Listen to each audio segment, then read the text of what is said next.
আসসালামু আলাইকুম ভাই বাদার কিরকম আছুন যখন আমি চিন্তা করছি যে এই যে ভারত আর এই বাংলাদেশ এই যুদ্ধ হয়ে যাবো এই ধরনের একটা চিন্তা ভাবনা কিন্তু চলতেছে ওগুলোর মনে একটা কুটকুটানি দিতেছে এখন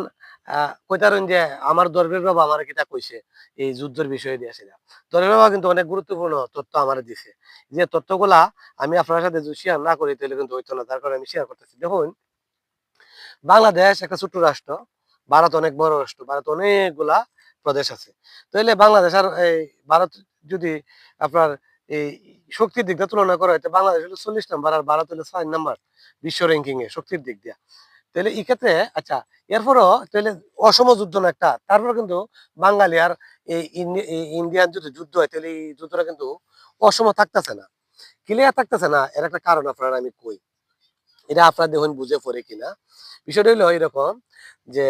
বাংলা এই ইন্ডিয়ার কথা আগে কয়ে নাই ইন্ডিয়ার সৈন্য সংখ্যা হইলো আপনার টোটাল 13 লাখ 13 লাখ সৈন্য আছে রেগুলার সৈন্য এরা এই মোট সৈন্যের মধ্যে তো এই 13 লাখ সৈন্যের মধ্যে এরা কি করে আপনার আহ তার এগেনিস্টে পাকিস্তানের সৈন্য সংখ্যা আছে হইলো আপনার 8 লাখ। হ্যাঁ 8 লাখ তো হইলে 13 লাখ থেকে যদি 8 লাখ বাদ দিলাই তাহলে কিরকম হয় বলে কেমনে বাদ দিলাই তাই এই 8 লাখ সৈন্য সব সময় ইন্ডিয়া কিটা করে আপনার পাকিস্তান সীমান্তে এরা মজুদ রাখে আর বাকি 3 লাখ সৈন্য রাখে হইলো চীন সীমান্তে মজুদ। আচ্ছা তাহলে 8 3 11 লাখ 11 লাখ যদি জায়গা হ্যাঁ তাহলে 13 লাখ 11 লাখ গেলে তাই কথা 2 লাখ। এই 2 লাখ যদি মনে করেন যে আপনার বাংলাদেশের সাথে যুদ্ধ ছাড়া তাহলে বাংলাদেশের সৈন্য সংখ্যা হইলো আপনার আহ 1.5 লাখ 1.5 লাখ হইলো বাংলাদেশের সৈন্য সংখ্যা তো এই 1.5 লাখ সৈন্য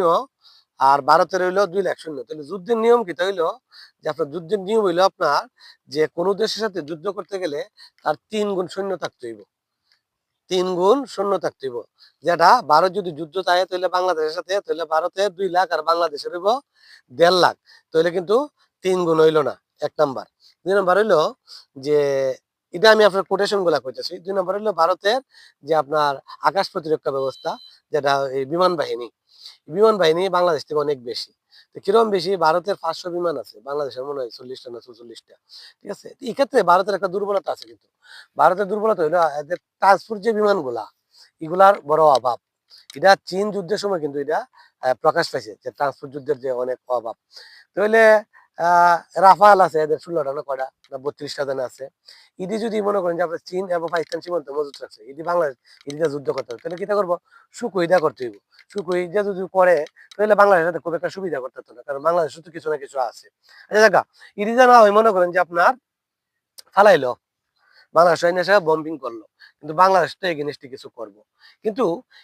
ইডি কিন্তু শেষ না একটা দেশের উপর দিয়ে বোমা ফালাইলে যে বাংলাদেশ দখল করলে বা একটা দেশ দখল করতে থাকে না একটা দেশ দখল করতে লাগে তার পদাতিক বাহিনী যেটা ভারতেরই নাই এই পদাতিক বাহিনী এই ভারতের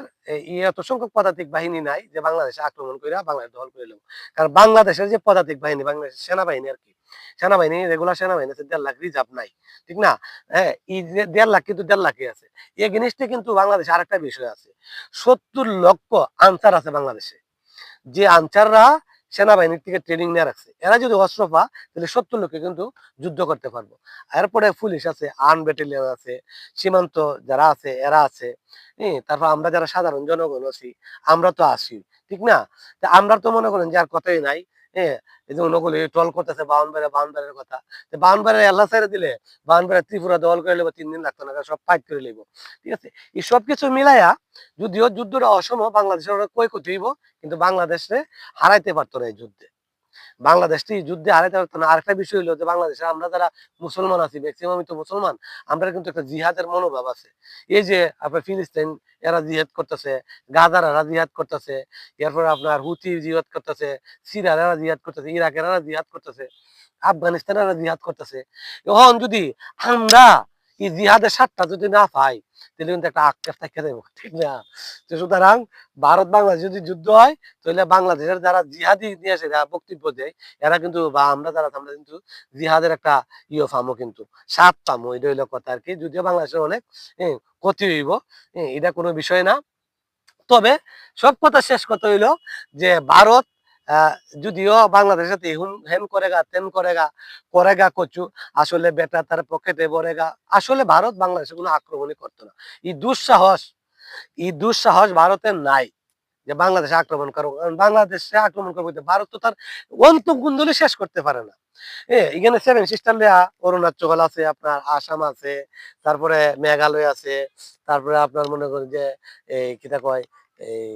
ইদিক যাতে ওখানে মণিপুর, মণিপুর আছে। হম, এই যে ঝামেলা গুলো আছে, তারপরে আপনার মনে করেন যে নাগাল্যান্ড আছে, সিকিম আছে,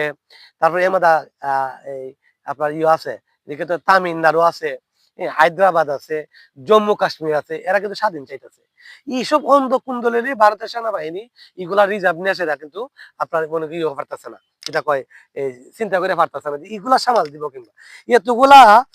এতগুলা সমস্যা যে দেশের মধ্যে বিদ্যমান, এই দেশ আবার আরেক দেশের যুদ্ধ করে কি করে, এটা কোনোভাবে সম্ভব না। এর ফলে আমরা তো পার্শ্ববর্তী রাষ্ট্র চীন আছে আমাদের, চীন তো সুযোগ করে খুঁজে দিয়েছে। কদিন আগে মনে করেন যে আপনার অরুণাচলের মধ্যে 60 কিলোমিটার